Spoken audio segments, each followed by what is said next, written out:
అమ్మగారికి అయ్యగారికి ప్రైజ్ లాడు. వచ్చిన బిడ్డ అక్కలకు అమ్మలకు అన్నలకు తమ్ములకు అందరికి ప్రైజ్ లాడు. హల్లెలూయా. దేవునికి మహిమ కలుగును గాక. అమ్మగారు వచ్చినాక ఈడ కూటం పెడుతుంది. సుయత్త చిన్నమ్మల ఇంటికాడ కూటం పెడతా అంటే కోరిన మళ్ళీ పత్తి ఎడతా అంటే చిన్నమ్మ అక్కడ ఏంటిది చిన్నమ్మల ఇంటికాడ టెంట్ గినేసిళ్ళు ఏమైతుంది అని అడిగితే అమ్మగారు వచ్చింది ఎలశక్క బిడ్డ అమ్మగారు వచ్చింది రా ప్రార్థన పెడుతుంది అయ్యగారు అమ్మగారు ఈ కన్నించట ఇక ప్రార్థన పెడతారట అని అన్నది. అందరు గుడికి వెళ్తాంటే నేను సంవత్సరం అంతా గుడికి వెళ్ళినా కానీ నాకు గుళ్ళకి పోగానే ఆవలింపులు బయటికి రాగానే తక్కువ అయ్యేది. 2 వరుసల నీళ్లు కారేది నాకు. సంవత్సరం అంతా పోయినా సుత నన్ను దేవుడు ఆడ ముట్టలేదు. మళ్ళీ అన్ని విగ్రహాల కాడికే పోయినా నేను విగ్రహాలకు పూజించేది. శుక్రవారం సోమవారం మంగళవారం పూజించి 5 బొట్లు పెట్టుకునేది. నేను అందరు నా పక్క పొండి చూస్తే నాకు భయపడి పక్క నుంచి పోయేది, దగ్గరికి రాకపోయేది. ఎవరైనా మాట్లాడాలంటే చాలా భయపడేది. అయ్యా ఏందయ్యా నన్ను చూస్తే నన్ను అట్లా భయపడతాం. ఆ విగ్రహాలకు చేసిన వాళ్ళు ప్రేమగా చూసుకునేది. ఈ గుడికి పైన వాళ్ళేమో పక్క పొండి పడిపోయేది. నన్ను ఒక దీనంగా చూసేది. నా భర్త సుత బాగా తాగేది, ఎప్పటికి గొడవ చేసేది, మస్తు గొడవ చేసేది. అమ్మగారు వాళ్ళ ఇంటికి వచ్చినప్పుడు సుత మస్తు బాధపడేది. ఊరికేసేదాన్ని నేను. ఇక వారం నాకు ఈ దేవతలకు అన్ని చేసిన సుత ఏందయ్యా నాకు ఎప్పటికీ ఏడిపోయినా అని నేను గట్టి నిర్ణయం తీసుకున్నా.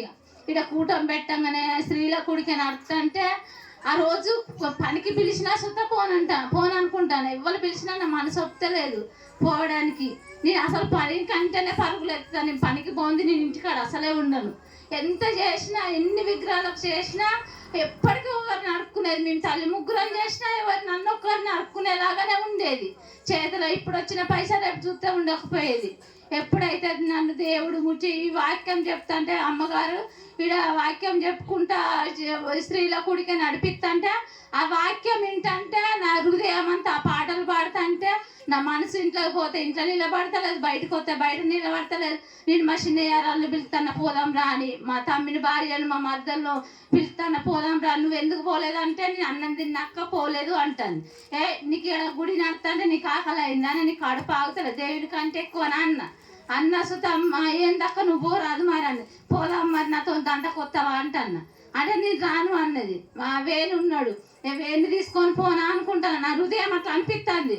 అట్లా అనిపిస్తుంటే వేణి చూస్తాను, మళ్ళీ కింది తలకాయ వేసుకుంటాను. ప్రశాంత్ గారిని చూస్తాను, మా తమ్మిని చూస్తాను, మా నాయనని చూస్తాను, అందరిని చూస్తాను. ఇంట్లోకి పోతే ఈయన లేపినాయిగా మనం పోదాం రాదు గుడికి. ఆడ పాట మంచిగా వస్తుంది, వాక్యం మంచిగా చెప్తుంది. ఆ వాక్యం వింటే నాకు చల్ల చెమటలు కుడుతుంది, ఆ పానం అంతా ఆగమాగమవుతుంది. మరి ఎందుకు దేవా నా భర్త రానంటాను. నా భర్త ఇప్పుడు వచ్చి పోదాం రాని పిలిచే కృప దయచేయి నాయన అనుకున్నా. మా అత్త గుడిసె ముందర కూర్చొని మా తమ్మిని బిడ్డను ఒళ్ళో కూర్చుని పెట్టుకొని ఆడ పాట పాడుతా అంటే ఇక్కడ చప్పట్లు కొట్టుకుంటా నేను పాడుతా అంటే కథము వచ్చి మళ్ళీ ఈయన నన్ను పిలిచి తానం చేసిండు. ఆల్రెడీ లేచిండు, తానం చేసిండు. ఆడ మంది ఉన్నారా చూసిరాపో అంటే ఏడా అని నేను అన్నా. అంటే ప్రార్థన చేసే కాడ మంది ఉన్నారా చూడిపో అంటే ఎందుకు అంటే పోదాం మనం అన్నాడు. అబ్బా దేవా నువ్వు ముట్టినట్టే ఇక మమ్మల్ని మా హృదయాలు తెరిచినట్టే నువ్వు అనుకున్నా. ఏడ్చుకుంటా పరిగెత్తుకుంటా పోయినా నేను. అది పొంగనే కొంతమంది ఉన్నారు, కొంచెం మంది వచ్చిందంటే వాళ్ళందరూ పోయినాక పోదాం. మళ్ళీ నేను అనుకున్నా అయ్యో దేవా నేను 5 విగ్రహాలకు చేసిన, నా మీద ఇవన్నీ ఉన్నాయి.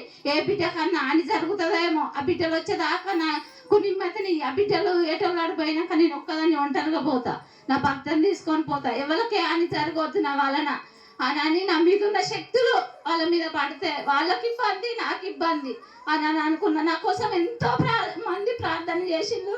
మా వాడ మంది అంతా చేసి నాకు దేవుడు పిలిచే కృప దయచేసిండు. దేవుడు ముట్టిన కాంచి నేను గుడికి వచ్చిన కాంచి ఒకరికి ఇచ్చే వారికి ఉంటాను కానీ ఒకరిని అడుక్కునే వారికి ఉంటలేను. మీకు అందరి